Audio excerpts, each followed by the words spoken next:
For nearly 6 decades, one party has held the reins of Singapore, transforming it from a struggling island into a global economic powerhouse. The People's Action Party, or PAP, has built a nation known for its stability, discipline, and relentless progress. Its leadership has guided Singapore through turbulent times, crafting policies that turned a small city-state into one of the most prosperous and well-governed nations in the world. But what happens when the very foundation of that success is challenged? As Singapore's 2025 general election approaches, the once unchallenged dominance of PAP is facing its most uncertain moment yet. The opposition is stronger than ever, more organized, more vocal, and increasingly appealing to a new generation of voters. Meanwhile, Singaporeans' priorities are shifting. Economic pressures, rising living costs, and growing concerns over political freedom and transparency are sparking debates in ways that would have been unthinkable just a decade ago. For the first time in years, the question isn't just about how big PAP's victory will be, but whether it could actually lose key strongholds. Could this be the moment that reshapes Singapore's future? Could a political shift, after more than 60 years of single-party dominance, alter the course of the nation? And if it does, what would that mean for Singapore's economy, governance, and global standing? If the PAP stumbles, will Singapore's famed stability be at risk, or is the nation ready for change? These are the questions that make this election unlike any before. Buckle up, because we're about to unpack the most unpredictable election in Singapore's history. Let's dive in. The PAP's legacy is one of discipline, efficiency, and relentless progress. To understand why the 2025 election could be a turning point, we need to go back to where it all began.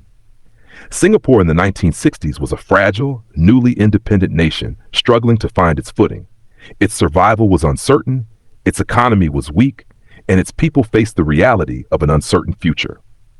But in the midst of this turbulence, one man and his party would chart a path that would change everything. Lee Kuan Yew and the People's Action Party took the reins with a singular vision: transform Singapore from a struggling backwater into a thriving global city. The PAP implemented strict but effective economic policies, inviting foreign investment and pushing industrialization at a breakneck pace. Anti-corruption measures ensured that governance remained clean and efficient, while infrastructure projects turned Singapore into a model of urban planning. From the shipping industry to financial services, the nation quickly became an economic powerhouse. By the 1980s and 90s, Singapore had earned its reputation as one of the safest, most prosperous nations in the world. For decades, elections were a mere formality. The PAP won landslide victories, sometimes sweeping nearly every parliamentary seat. Opposition voices were present, but they were weak, fragmented, and struggled to gain traction in a system that overwhelmingly favored the ruling party. Stability and economic success kept Singaporeans loyal, and for the longest time, there was little reason to challenge the status quo. But absolute power doesn't last forever. As Singapore's society matured, so did its political consciousness. The rise of social media, increasing global exposure, and a younger, more outspoken electorate began to shift the conversation. By the 2010s, the cracks in the PAP's once unchallenged dominance were beginning to show. Voters started asking difficult questions. Did economic prosperity justify limits on political freedoms? Was the cost of living rising too fast? And was it time for Singapore to embrace a more diverse political landscape? The 2011 and 2020 elections saw the PAP's vote share decline, signaling that change, while slow, was inevitable. Now, in 2025, that moment of reckoning may finally be here. The opposition is no longer just a distant alternative, it's an increasingly credible force. A new leader, Prime Minister Wong, faces the challenge of maintaining the PAP's grip while addressing a shifting electorate. The question is no longer just about whether the PAP can win, it's about whether Singaporeans are finally ready for something different. And if change is coming, what will it look like? For much of Singapore's history, the opposition was seen as little more than an afterthought, a handful of politicians struggling to gain traction in a system that overwhelmingly favored the ruling party. But over the years, that narrative started to change. The first real political shock came in 2011. For the first time in decades, the PAP saw its vote share plummet to 60.1 cent, its lowest ever. Even though it still held a strong majority, the cracks were undeniable. Singaporeans were no longer blindly accepting one-party dominance. They wanted representation, accountability, and most importantly, a real alternative. Then came 2020, and history was made.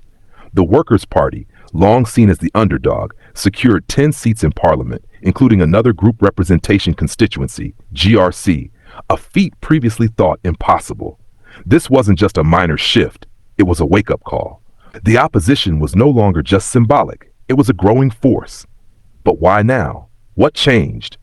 For many Singaporeans, especially younger voters, the need for political diversity became more urgent.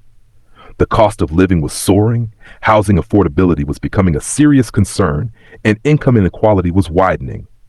While the PAP remained a competent government, there was a growing sense that a single-party system could no longer fully address these challenges. Voters wanted alternative voices in parliament, leaders who could push for solutions beyond the PAP's traditional playbook. Fast forward to 2025, and the opposition is more organized than ever before. Political parties that once fought separately have started forming alliances, ensuring that the anti-P vote isn't split. It's a calculated strategy, and if executed well, it could deliver a serious blow to the ruling party. At the same time, opposition parties are no longer running on pure criticism alone. They're presenting real policy alternatives, proposals on housing, wage policies, and government accountability that resonate with an increasingly engaged electorate. But the big question remains, is this momentum strong enough to truly challenge PAP's long-standing dominance?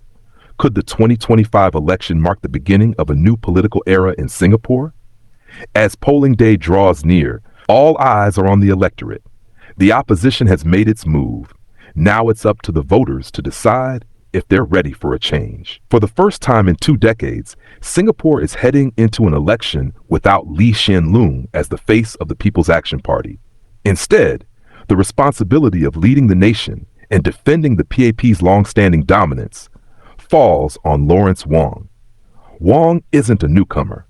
As the architect of Singapore's pandemic response, he gained a reputation as a steady and competent leader, someone who could navigate crises with a calm and pragmatic approach. That earned him public trust. But now he faces an entirely different challenge, winning over an electorate that's more skeptical of the PAP than ever before. He inherits both the strengths and burdens of the PAP's legacy. On one hand, Singapore remains a beacon of economic success, a nation with world-class infrastructure, low unemployment, and global influence far beyond its size. But on the other hand, many Singaporeans feel that the system no longer serves them the way it once did. The cost of living has surged, home ownership is increasingly out of reach for younger generations, and wage stagnation is becoming a growing concern.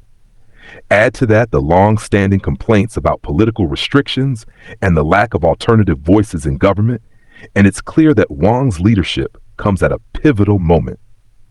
His challenge is complex. He must convince voters that he represents both continuity and change, that he will uphold Singapore's hard-earned stability while also addressing the frustrations that have been building beneath the surface. But that's easier said than done. If he leans too hard on continuity, he risks being seen as just another PAP leader maintaining the status quo. If he leans too far into change, he risks alienating the PAP's traditional voter base. It's a near impossible balancing act, and the stakes couldn't be higher.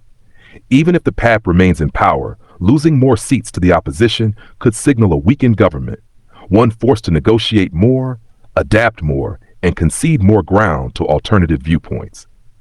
For the first time in Singapore's modern history, coalition politics is no longer an abstract idea. If the opposition makes significant gains, Singapore could find itself moving toward a more competitive political landscape, where the PAP no longer governs with unchecked dominance. So the question is, will Lawrence Wong be the leader who reinvents the PAP for a new era, or will he be the prime minister who oversees the beginning of its decline?